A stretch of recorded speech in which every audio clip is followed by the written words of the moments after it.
Well, thank you very much for coming today. It's my privilege to award our nation's highest civilian honor, the Presidential Medal of Freedom, to a remarkable man, Jerry West. Jerry, I'd like to congratulate you on this tremendous achievement, and congratulations to your family. Congratulations, Jerry. Fantastic.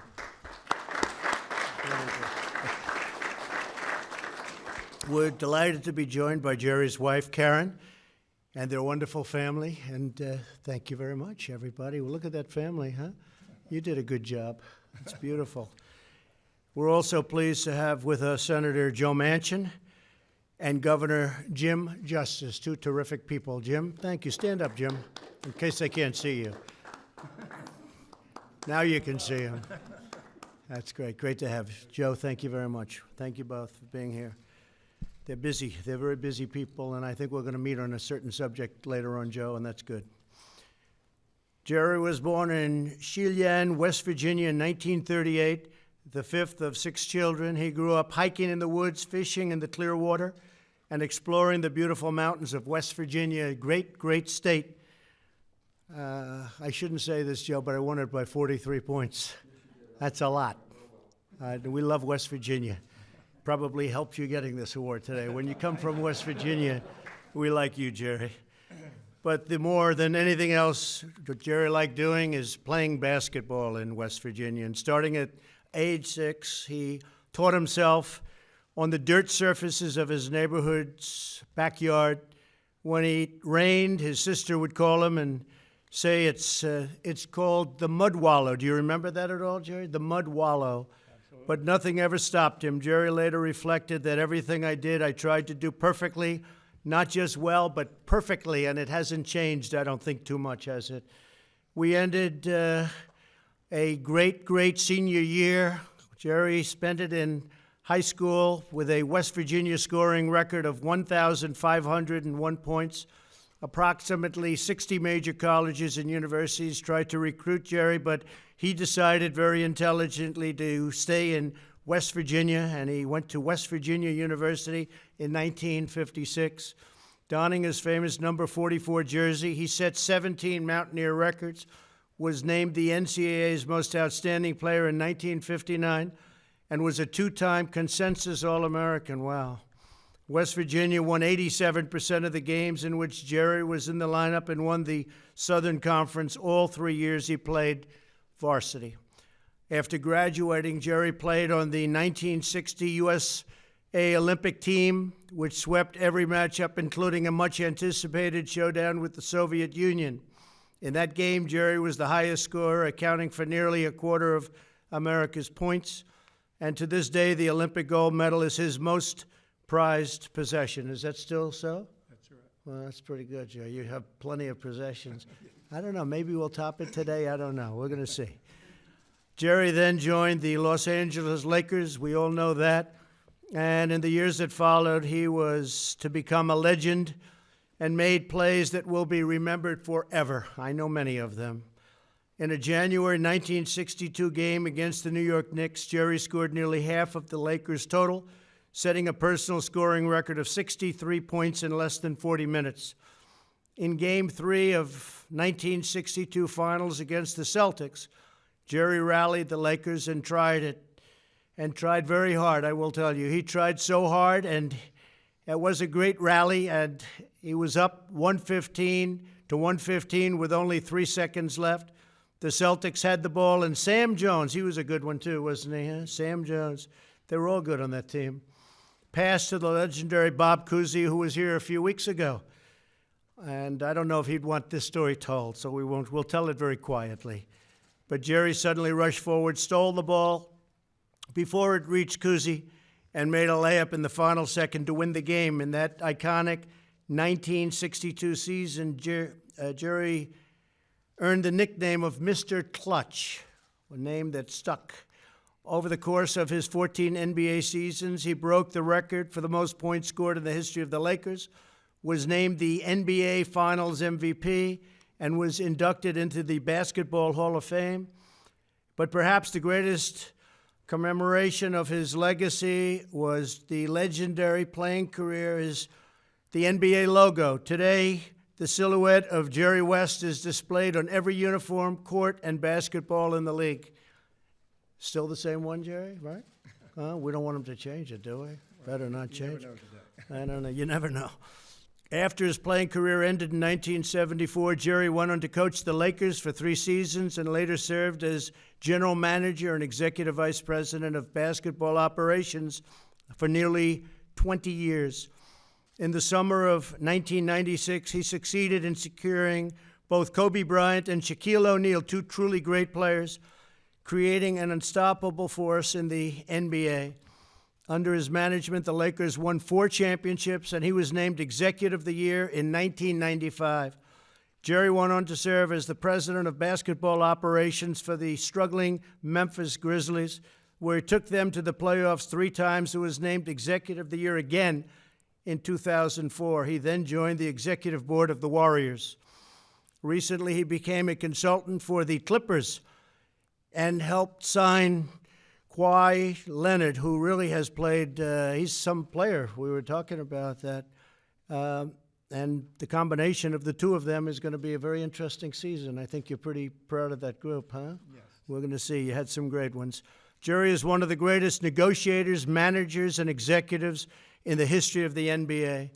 In addition to his sterling professional career, Jerry helped raise millions of dollars for charity in Los Angeles, contributed to a flood of relief efforts in West Virginia, and generally just incredible supporter of West Virginia and West Virginia University. He's also brought awareness to the risks of atrial fibrillation. Oh, I didn't know that, Jerry. That's very good.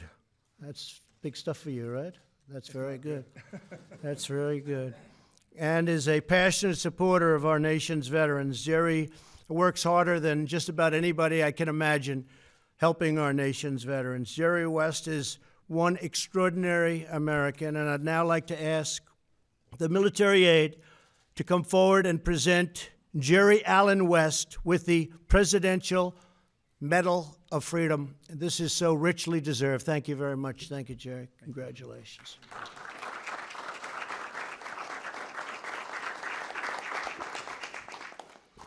Jerry Allen West is one of the greatest basketball players and sports executives of all time. After an outstanding collegiate career at West Virginia University, Mr. West played 14 seasons in the NBA, all with the Los Angeles Lakers, making the All-Star team each year. In 1972, Mr. Clutch helped lead the Lakers to their first championship. A few years later, he was inducted into the Naismith Memorial Basketball Hall of Fame. After his playing career, Mr. West was a legendary NBA general manager, responsible for building the Lakers juggernauts of the 1980s and 2000s. The United States now proudly honors Jerry West, whose excellence and determination have made him a true basketball icon.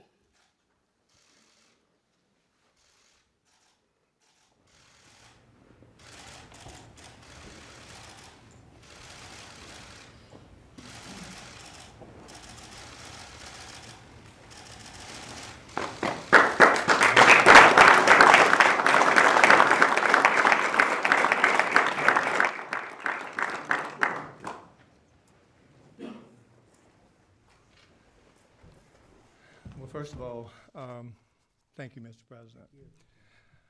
Well, where shall I begin? You know, it never ceases to amaze me the places you can go in this world chasing a bouncing ball. My chase began in Chillian, West Virginia, where I strung a wire basket with no net to the side of a bridge. If your shot didn't go in, the ball rolled down a long bank, and you would be chasing it forever.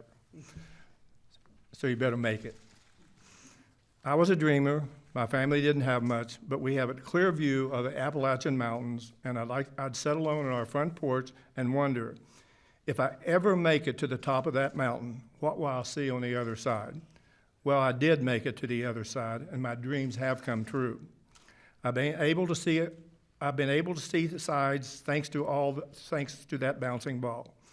I spent my childhood in West Virginia and my adulthood in Los Angeles, 2 of the most profoundly different places in this country, and I've been shaped by wonderful people in both. I would have never made it through West Virginia University without Ann Denardi, a surrogate mother of sorts who gave me a room in her house and constantly fed me to pack weight on my 160-pound frame. She cussed me when I needed it, and boy, that was a lot. Like the time I fled back home before my freshman year, personally convinced that I did not belong in college, and hugged me when I needed it, which was probably at the same time. Ann was strong, sassy, Italian, not so much different than another incredible woman that I eventually met in Los Angeles and married. Thank you, Karen, for accompanying me and tolerating me on this long, rich American journey. I've experienced a country at war, a country at peace, a time when we huddled around a radio with terrible reception to hear President Roosevelt's weekly addresses, to a time when we read on our cell phone President Trump's instantaneous tweets. You're pretty good at that, by the way. I suffered excruciating losses both personally and professionally. I'm not going to say how many NBA final losses, those damn Celtics, and exhilarating victories. But the one I cherish most was with a group of fellow amateurs at the 1960 Olympics as I stood on the gold medal stand in Rome next to my friend and soon-to-be adversary, Oscar Robertson. I thought about my brother, David, who had died fighting in Korea when I was 13, and how proud I was to represent the United States of America and West Virginia, in the state of West Virginia. I tried in my life to do for others what David did for me: lead, protect, and assist whenever possible. The David West and Willie Akers Academic Center at West Virginia University is a place where I hope young men and women in my home state can also dream about the top of the mountain and take the first steps toward realizing those dreams. I am surrounded here today by my wonderful family, although my sister Hannah and Barbara are not able to make this trip.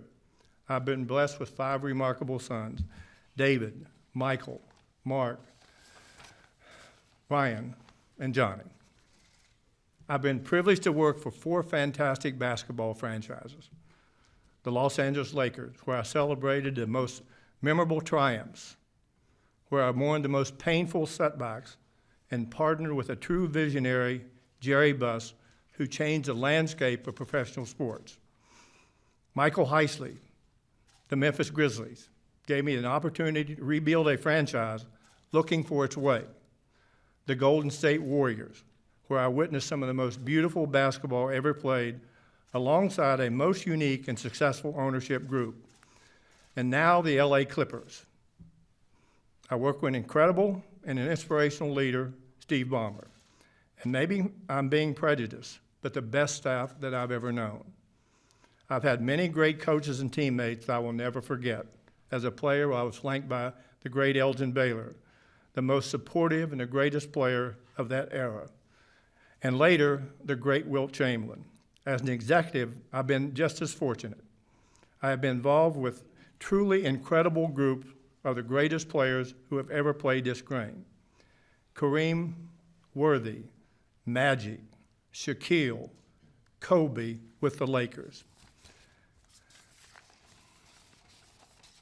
Steph, Clay, Kevin at the Golden State Warriors, and now Kawhi Leonard and Paul George with the Clippers. I marvel at them, at the joy they brought basketball fans all over the world. The bouncing ball brought me there and here. When Karen first read on the internet that I was going to receive the Presidential Medal of Freedom, we were both shocked and surprised and amused. I thought it was a joke. When West Virginia Senator Joe Manchin confirmed the honor, I'm sure he had a big part in the selection. Thank you, Joe, for being here today. And also my friend, the Governor of West Virginia, Jim Justice. I appreciate you here today also, Jim. I looked at the list of other honorees and was inspired by the names of some on that page: Warren Buffett and Bill Gates, philanthropic champions; Nelson Mandela, Martin Luther King, Cesar Chavez, Simon Wiesenthal, and Desmond Tutu, legendary leaders; Muhammad Ali, Bill Russell, Kareem Abdul-Jabbar, athlete activists. Michael Jordan, Tiger Woods, Stevie Wonder, excellence personified. John Wooden, Frank Robinson, Arnold Palmer, and Vin Scully. Friends I try to emulate. I swear my name is going to look like a misprint on this list. Mr. President, thank you for including me on this incredible group of people. Great job. Thank you.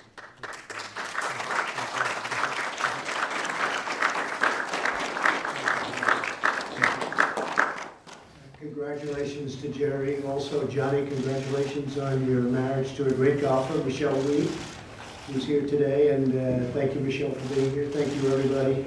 It's a great honor. He's a great man, a great player, and you're going to be around a long time. Well, thank you. Thank you. Thank you.